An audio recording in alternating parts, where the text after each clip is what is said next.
अरुण एक जिज्ञासु किशोर था।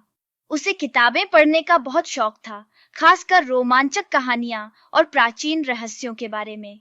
एक दिन उसे एक पुरानी किताब मिली जिसमें हिमालय पर्वत के शिखर पर स्थित एक गुफा का वर्णन था। किताब में दावा किया गया था कि गुफा में एक अकल्पनीय खजाना छिपा है।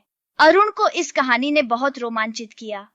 उसने अपनी दोस्त अंजलि को भी इस बारे में बताया और दोनों ने मिलकर तय किया कि वे इस खजाने को खोजने के लिए एक साहसिक यात्रा पर निकलेंगे। उन्होंने अपनी मां को मना लिया और आवश्यक सामान लेकर हिमालय की ओर चल पड़े। हिमालय की यात्रा चुनौतीपूर्ण थी। उन्हें घने जंगलों, ऊंचे पहाड़ों और ठंडी घाटियों से गुजरना पड़ा। रास्ते में उनका सामना जंगली जानवरों और खतरनाक परिस्थितियों से हुआ, लेकिन उन्होंने हार नहीं मानी। उनके साहस और दृढ़ता ने उन्हें आगे बढ़ाया। आखिरकार कई दिनों के बाद वे उस गुफा तक पहुंच गए जिसका वर्णन किताब में था। गुफा के मुहाने पर एक विशाल शिलाखंड था जिसे हटाना नामुमकिन था। अरुण और अंजलि को लगा कि उनकी खोज यहीं खत्म हो जाएगी, लेकिन तभी उन्हें गुफा की दीवार पर एक छिपा हुआ लीवर मिला। जब उन्होंने उस लीवर को खींचा तो शिलाखंड धीरे धीरे ऊपर उठने लगा।